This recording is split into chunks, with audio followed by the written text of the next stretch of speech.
Good morning, Bellevue. It's good to see you this morning. We're going to be bringing you your podcast this morning. I'm Lee, for those who don't know. This is Adam. We both serve in various capacities here at Bellevue. Adam, you teach the Adult 1 class, which nothing but awesome things. I'm jealous that you're not my teacher. But I help with the youth. I teach the high school boys on Sunday morning. We've been doing some pretty awesome things in there, going through Scripture. We have our own little curriculum that we do that's separate from the adults, but nice, connecting Old Testament principles to the gospel. So it's been interesting to watch them kind of grow through that as well. But I know that the adults are all on the reading plan, and so that's what we're going to be talking about this week. Yep. And we've got a highlight, a shadow, and a application point to bring you guys out of this week's reading. So we'll go ahead and get started there. Where should we start? Of all the places that we read this week, what scripture do you think stood out to us the most? Yeah, well, let me tell you, the shadow here it was kind of an easy one. When I first saw it, I sent it to you. I was like, oh, this has got to be it. So we have here two, follically challenged gentlemen, the balding rhythm section of the Bellevue Band. And I ran across this scripture, and it's 2 Kings 2, 23 and 24. And I'll just read that. It says, from there Elisha went up to Bethel, and as he was walking up the path, some small boys came out of the city and jeered at him, chanting, "Go up, Baldy, go up, Baldy." He turned around, looked at them, and cursed them in the name of the Lord. Then 2 female bears came out of the woods and mauled 42 of the children. And from there, Elisha went up to Mount Carmel, and then he returned to Samaria. So that kind of jumped out at me. Like I was like, did Jason plan this? Or I think this was definitely a pre-calculated move. Yeah. To have 2 bald guys reading about the making fun of the bald prophet, right? Yeah. And guess what? If you make fun of a bald prophet, you're going to get mauled by she-bears. We just read it. Yeah. But no, I mean, honestly, this is a pretty common scripture that people usually, this is why it's our shadow. That's what we're going to start with, is our shadow. Yeah. Honestly, without doing the research, without doing the commentaries, without doing the Bible dictionary and all the other resources you need to do proper Bible study, I would have no idea what we're talking about. Yeah. So why don't you go ahead and help us out here? Yeah. So the first thing is, what struck me, and I remember the first Growcast I did, I think I did the shadow then, and it was the same thing. It was one because it was talking about children in the version I had, and I was like, oh, they were talking about, taking the children. If they weren't obedient, then they were killing them, back in like one of the earlier chapters. And so anyway, so I saw this one with children, and so I was like, okay, so we got a situation where, you got some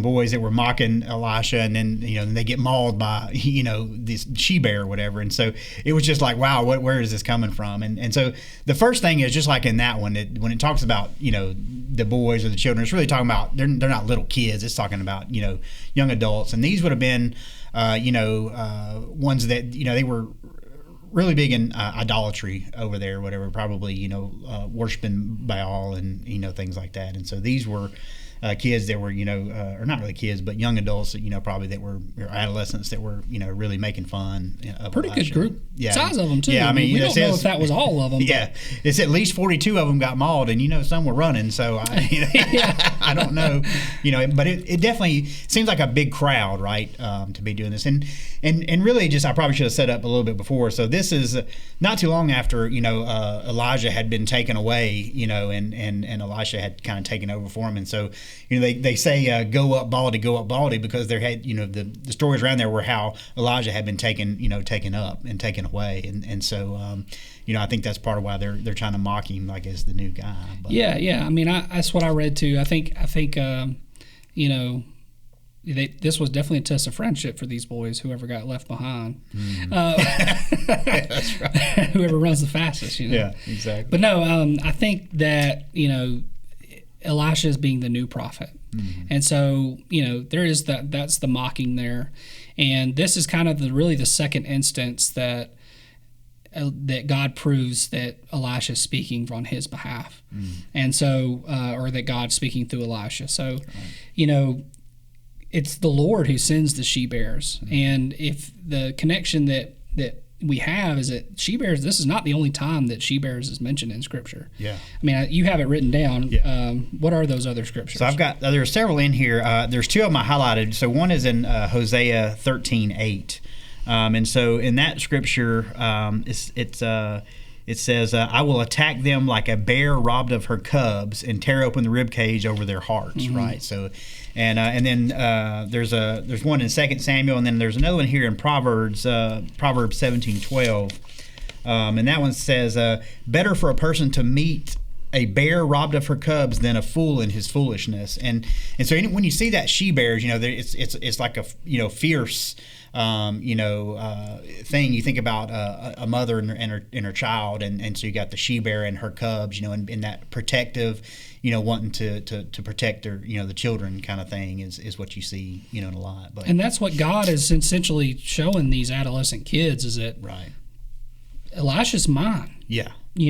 How dare you mock him in respect, God mock me, and I'm going to protect Elisha. Mm-hmm. And so the she bear is really a great example of God's protection over, his own. Yeah. And that's the same thing that I got, was just the various references to she bears is usually around God's protection. So that's really what's happening here is God is protecting Elijah by sending out some she bears. Sending the she bears there. Yeah. And I think we can, with that, we can go ahead and move on to the highlight or the application. We'll do application next.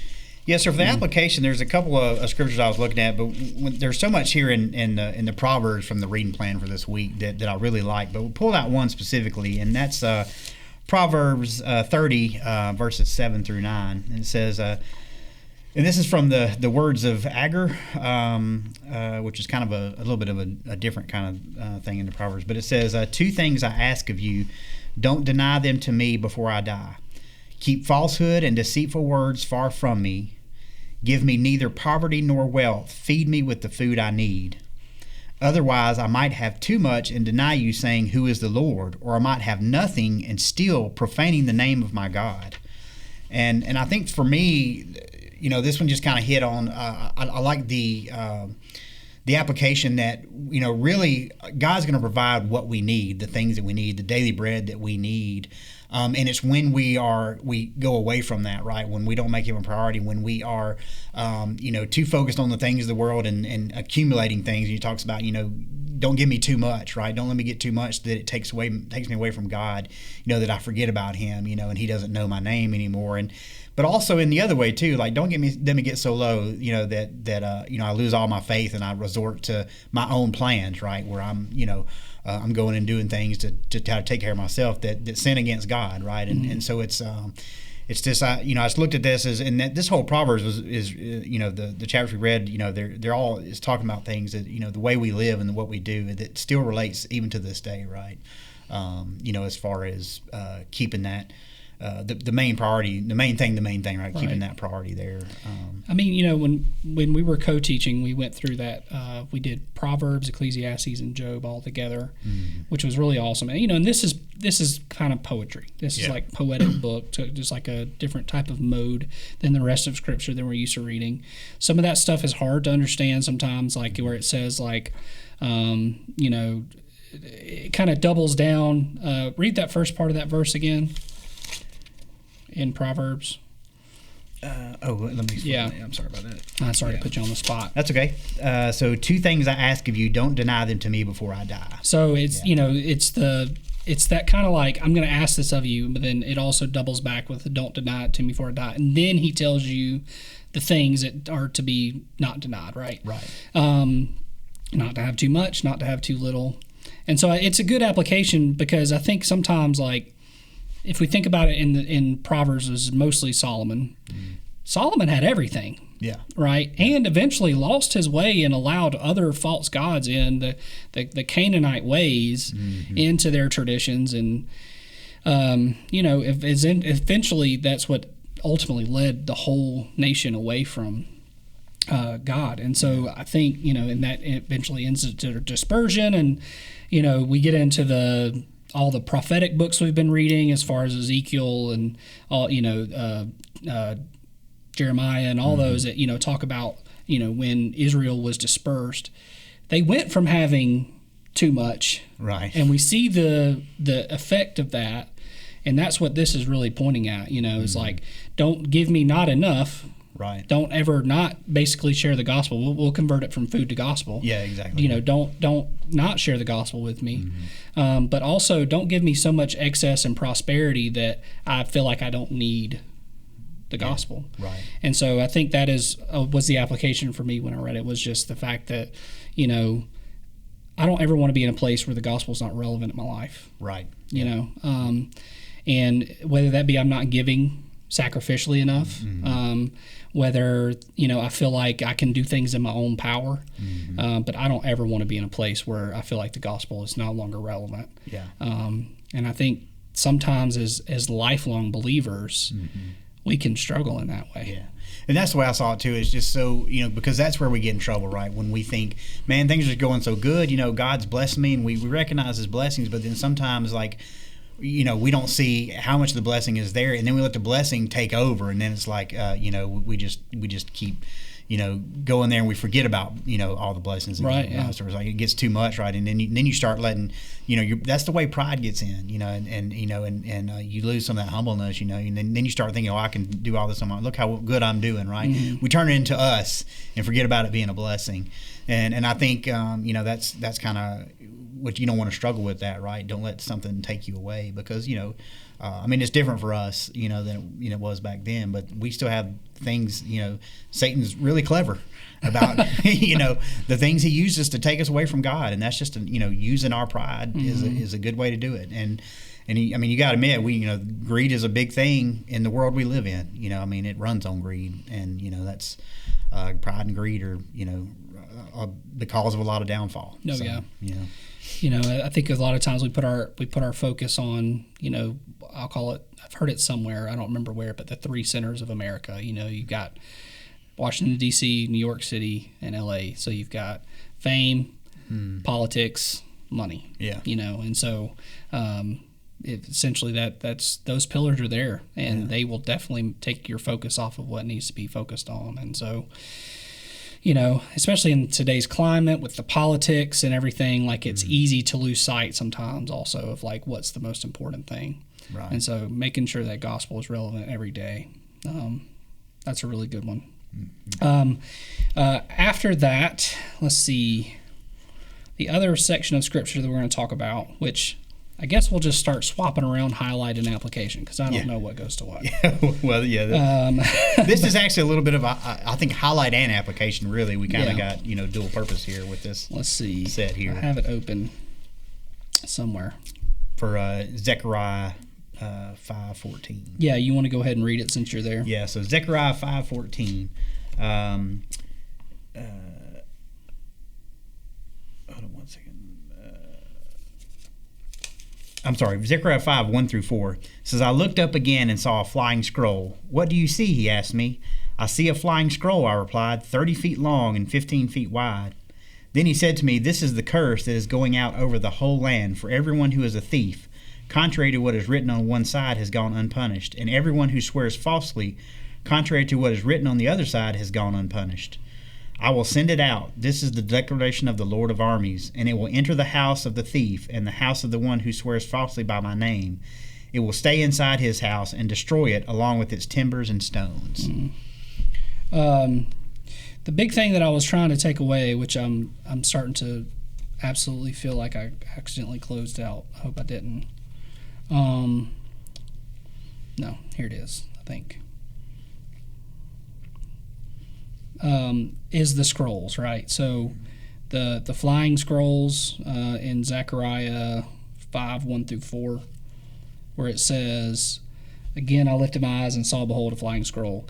That was a little shadowy to me, but like if you've been following along in the reading plan, scrolls are both a literal thing that gets mentioned. I think that's in Deuteronomy. But then you also have, anytime the scroll is a vision type thing, that is really associated with judgment. And that's exactly what Zechariah says right there. What do you see? I answer, see a flying scroll, gives the length. And it says, "This is the curse that goes out over the face of the whole land, for everyone who steals shall be cleaned out according to what is on one side, and everyone who swears falsely shall be cleaned out according to what is on the other side." So remember, Israel was divided, number one. But the visionary scroll of judgment, there are times that there's multiple judgments across, the Israel nation, Right. whether that be Judah, Israel, whichever. And the scroll thing was interesting to me because I connected it to like the upcoming judgment, Right. the new judgment, the final judgment. And the reference there is actually in Revelation 5, 1 through 14. And it says, "Then I saw in the right hand of him who was seated on the throne a scroll written within and on the back sealed with 7 seals. And I saw a mighty angel proclaiming with a loud voice, 'Who is worthy to open the scroll and break its seals?' And no one in heaven or earth or under the earth was able to open the scroll and look into it. And I began to weep loudly," this is John writing, of course, "because no one was found worthy to open the scroll or look into it. And one of the elders said to me, 'Weep no more. Behold, the Lion of the tribe of Judah, the Root of David, has conquered, so that he can open the scroll and its 7 seals.'" So sometimes like we have this like fear thing of judgment, Right. final judgment. But we also need to realize that God's ultimate plan is the restoral of his creation with his relationship, to be in a right relationship, to us to be in the same place, to be in heaven, right? Yeah. Even as so much as to bringing heaven to earth after all things are conquered or changed. And so, this is saying that it is only Christ who is actually even able to open the scroll Right. of the final judgment anyway. Yeah. That's right. And that is just simply because, he is in fact both the judge and the judgment. He took the judgment that we deserve, that he didn't deserve. Right. And so that's what makes him worthy. He conquered death, makes him worthy to be able to open that final judgment. And really, if you connect that back to the Zechariah thing, I mean, that's kind of what he's talking about here, right? Just the flying scroll of judgment upon Israel. And just the fact that Revelation even talks about it being from the seed of, the root of David. Right. Yeah. And so clearly we're talking about Jesus Christ. Yeah. And so, absolutely. Yeah. Being able to open that final scroll was a really good connection point for me, which again, I don't know if we're talking about highlight or application, but I guess they both do whatever. Yeah, absolutely. No, and I just that you talk about it being a shadow. You just think, and a lot of the when we see that when having visions and things, there's some wild things in there sometimes. That you try to wrap your mind around them, but I think tying the scroll to looking at the scroll as a judgment, like you said, is something that. Really hit home when you said that to me. Kind of really brings that all together because you wouldn't necessarily thinking about that in that same way. So yeah, I definitely like the way that ties in. And Ezekiel does the same thing. In Ezekiel 2:9 it says, "And when I looked, behold, a hand was stretched out to me, and behold, a scroll of a book was in it. And he spread it before me, and had writing on the front and on the back. There were written on it the words of lamentation and mourning of woe," meaning more judgment, right? Yeah. And so ultimately the reassurance and the application, or the highlight, whatever you want to call it, is that Jesus is the ultimate conqueror, right? And so we don't have to fear that judgment, because Jesus is who's standing in our place. Yeah. And we want Jesus to be the one who is in control of that final judgment, right? Yeah, absolutely. We don't want me to do it. Yeah, I don't want. I don't want to be able to receive end of a flying scroll myself. Right. I don't want that in my house. Right. But that's the truth though. Is it is in all of our houses, right? And it was Him that took them away. And that kind of takes me back to the Old Testament. Where they. Where the plague in Egypt, where all the firstborns were going to die, and they had the blood on Passover, right? On the Passover, they had the blood on the doorway, right? And that's the marking, the ones to be saved by God. In the same way, Jesus, we're marked by covered by His blood, by the perfect Lamb, right? Exactly. I mean, they had to have the perfect Lamb, but we have the true ultimate perfect Lamb in Jesus Christ, and the one without blemish. We actually talked about that in the youth not that long ago, where we talked about the Egyptian plagues and how that Passover even comes to be, and it's a fun, not fun, but interesting part of Scripture. It really is. Yeah, absolutely. But anyway, but yeah, all that was really good connection this week. And so, do you have anything else? I think that's it. I will plug the Bellevue Academy thing that's been going on, because I will say that I believe the last session Chuck talked about different resources. I think you mentioned it earlier. Like, sometimes you come across the Scripture and you need more than just the Bible, and there's so many good resources and things you can go to help you understand. And I would say, in doing this lesson especially, I definitely know I pulled on several resources, and just going through things, and so it's always really helpful, I think. So just encourage you, if you're not attending that, if you want to on Wednesday nights. That's the still Bible being infallible and me being fallible. I need help. Yeah, exactly. That's the best way. That's put. And so sometimes I need help to get my heart to what the Scripture is, and not what I want it to say. Right. That's the thing, and that's what Bellevue Academy is ultimately aimed to do, is to help us get to a place where we can draw out what God says, not what we want it to say or what we feel like it should say. Yeah. And I won't get on my soapbox about hermeneutics, but okay, that's a much longer broadcast. But anyway, I'll plug it too, because I'm teaching the next one, I think. Okay, excellent. Maybe in 2 more. Maybe this Wednesday or the next. I can't remember. Okay. But anyway, that's a good one. I will plug his class if you don't have a small group and you're listening to this Growcast. Yeah, absolutely. If you really want a great class to be a part of, Adam's class is a good one. In fact, I will tell you, don't go to Chuck's just simply out of jealousy, because that was a running thing with me and Chuck. So go to Adam's, not Chuck's. And don't go to Dakota's, because she steals all the women out of every other class. But if you really want to hear some great teaching, just be a teenager and come to youth for me on Sunday morning. There you go. That's the way to do it. I need to be in there. I need to go in there. Yeah, there you go. All right. Well, that's all we have. This was fun. Yeah, absolutely. Sort of nerve-wracking, but also fun. So thank you guys. Hope to see y'all again. Yep. Thanks so much.